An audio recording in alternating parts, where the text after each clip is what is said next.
इंद्राणी ओ बाबा इंद्राणी चले भैया आप बढ़िया उन्हें डालने दीजिए। उत्तम दा एक मैडम मैडम इधर आ जाइए, इधर इस साइड।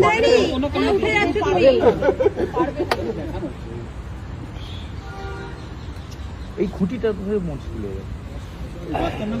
दादा थोड़ा पीछे आ जाइए।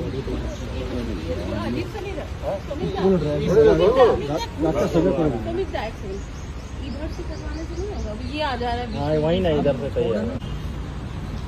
তোমরা একটু দিদি তোমরা ভূমিতে এদিকে না দেখালে বলছো ঠিক আছে। ফটোটা কে তুলছে? তোমরা তো ইয়ে চলো না, ফটো তুলতে পারছো না?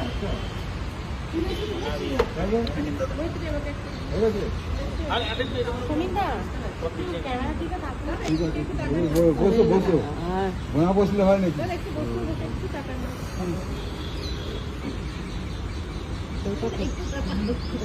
बैकग्राउंड में तो सारे रिपोर्टर भी आ रहे हैं, एक मिनट हटना पड़ेगा सबको प्लीज। ठीक बोल रहे हो। इधर से जाओ।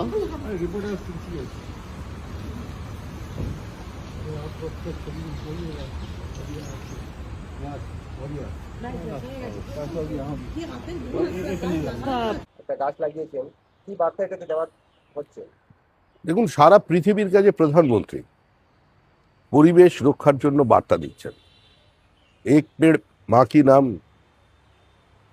এই অনুষ্ঠানে সমস্ত বিজেপির বিধায়ক, সাংসদ, দলীয় কর্মী, বিভিন্ন পদাধিকারী তারা যেমন অংশগ্রহণ করেছেন, সমাজের বিভিন্ন স্তরের মানুষ, শুধু ভারতবর্ষে নয়, এন্টায়ার ইন্ডিয়ান ডায়াসপোরা, পৃথিবীর যে যেখানে আছেন তারা প্রধানমন্ত্রীর নামে সাড়া দিয়ে একটা করে গাছ লাগাচ্ছেন।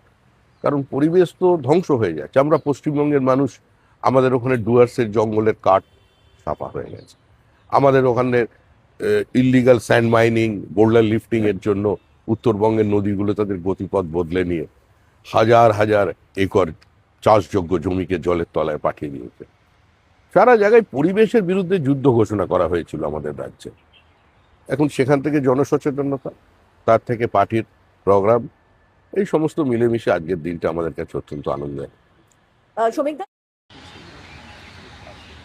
অলরেডি হ্যাঁ চলো। হ্যাঁ দাদা, আজকে এক পেড় মা কে নাম প্রধানমন্ত্রী মোদী স্টার্ট করেছিলেন, আজকে আপনিও আপনার বাসভবনে একটা গাছ লাগিয়েছেন, কি বার্তা এটাতে দেওয়ার হচ্ছে?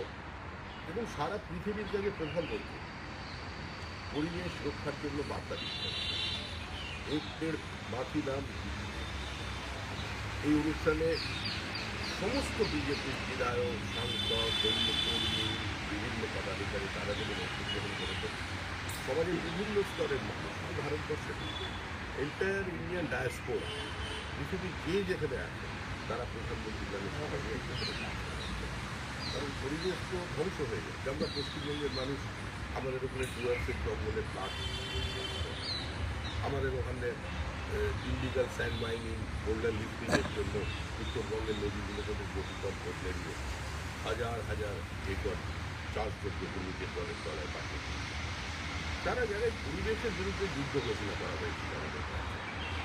এবং সেখান থেকে জনসচেতনতা, তার থেকে পার্টির প্রোগ্রাম, এই সমস্ত মিলেমিশে আজকের দিনটা আমাদের কাছে শ্রমিক দা, স্বরূপ বিশ্বাস তাকে গ্রেপ্তার করা হয়েছে গতকালের রাতে। একাধিক অভিযোগ ছিল মহিলাদের সঙ্গে অশালীন ব্যবহার। টলিগঞ্জের রাজা অ্যারেস্ট হয়েছে। একাধিক কোনটা নামান দেখুন, এটা সম্পূর্ণ পুলিশের কাজ। বিষয়টা সম্পর্কে আমার জানা নেই, তবে আমি শুনেছিলাম যে স্বরূপ বিশ্বাসী তিনি ওই টলিউড চালাতেন, তারই অঙ্গুলি হেলনের সমস্ত কাজকর্ম হতো। এবং তার বিরুদ্ধে কী অভিযোগ আছে, কিসের ভিত্তিতে পুলিশ গ্রেপ্তার করেছে, এটা সম্পূর্ণ পুলিশের বিষয়, প্রশাসনের বিষয়, সরকার।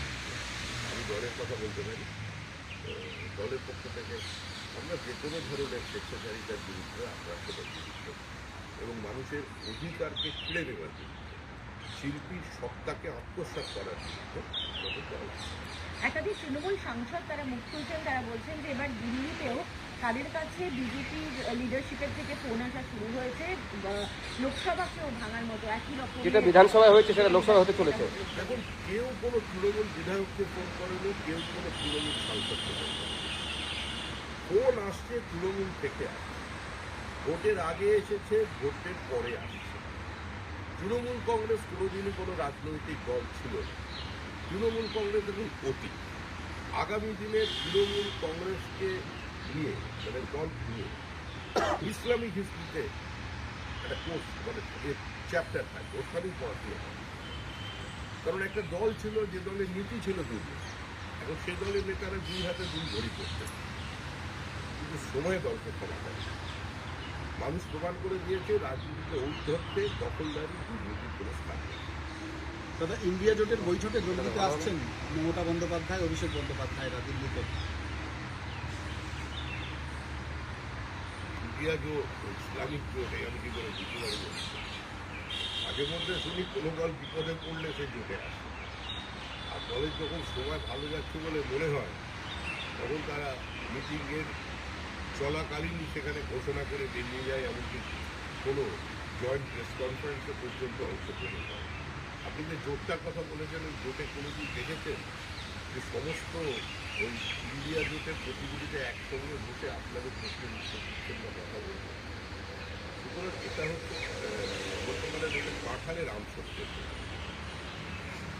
এগুলো চলবে। এর থেকে বড় মানে যোগ আজকের দিনে আর কি হতে পারে ইন্ডিয়া জোটের জন্য? রাজ্যের মুখ্যমন্ত্রী আজকে ফের আসছেন দিল্লিতে, আপনিও দিল্লিতে আছেন, দেখা হওয়ার রাজ্যের মুখ্যমন্ত্রী, যিনি রাজ্যের মুখ্যমন্ত্রী, রাজ্যের সরকারের বিষয়ে, সরকার পরিচালনার বিষয়ে, সরকারের সাহায্যের বিষয়ে কিন্তু সবসময় বলছে। আমি এসেছি সম্পূর্ণ ভিন্ন কারণে, দলীয় কারণে। উনি প্রশাসনের বিষয়ে আসছেন, উনি পশ্চিমবঙ্গ রাজ্য সরকারের প্রতিনিধি। আমি পার্টি করি, আমি রাজ্যে আপনার দল সরকারে, সেই সরকারি দলের সরকারের মুখ্যমন্ত্রী আসছেন, আপনি দিল্লিতে রয়েছেন।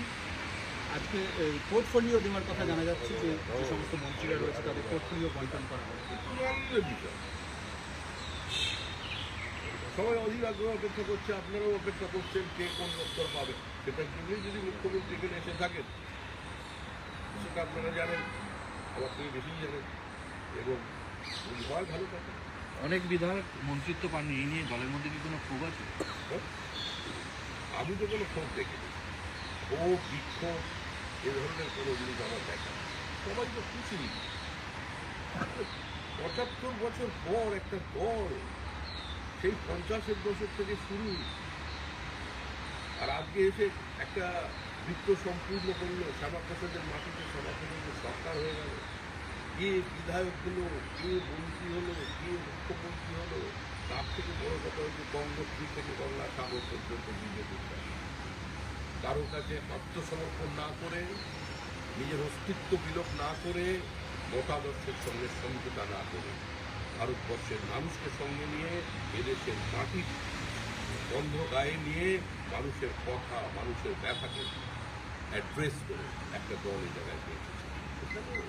বিক্ষোভের কোনো জায়গা নেই। প্রধানমন্ত্রী এই মাসেই আবার বাংলায় যাচ্ছেন শোনা যাচ্ছে, এবং খুব তাৎপর্যপূর্ণভাবে তারকেশ্বরে যাচ্ছেন, যেখান থেকে পশ্চিমবঙ্গ দিবসের একটা সঙ্গে একটা যোগ রয়েছে। ২০ তারিখ যাচ্ছেন শোনা যাচ্ছে। যদি প্রধানমন্ত্রী যান তারকেশ্বরে, নিঃসন্দেহে সেটা কি ঐতিহাসিক মুহূর্ত হবে। কারণ তারকেশ্বরে হিন্দু মহাসভা এপ্রিল মাসের ৪, ৫ এবং ৬ তারিখে যে অধিবেশন করেন ল্যান্ডের দাবিতে, এবং পরবর্তীকালে ২০শে জুন ৪৭ সালে সেই প্রস্তাব গৃহীত হয়, পশ্চিমবঙ্গের জন্ম হয়। সেটাই পশ্চিমবঙ্গের জন্মদিন। যিনি জোর করে মানুষের জন্মের দিনটাই বদলে দিতে চাইছে, তাকে কিন্তু বরণ করতে ইতিহাস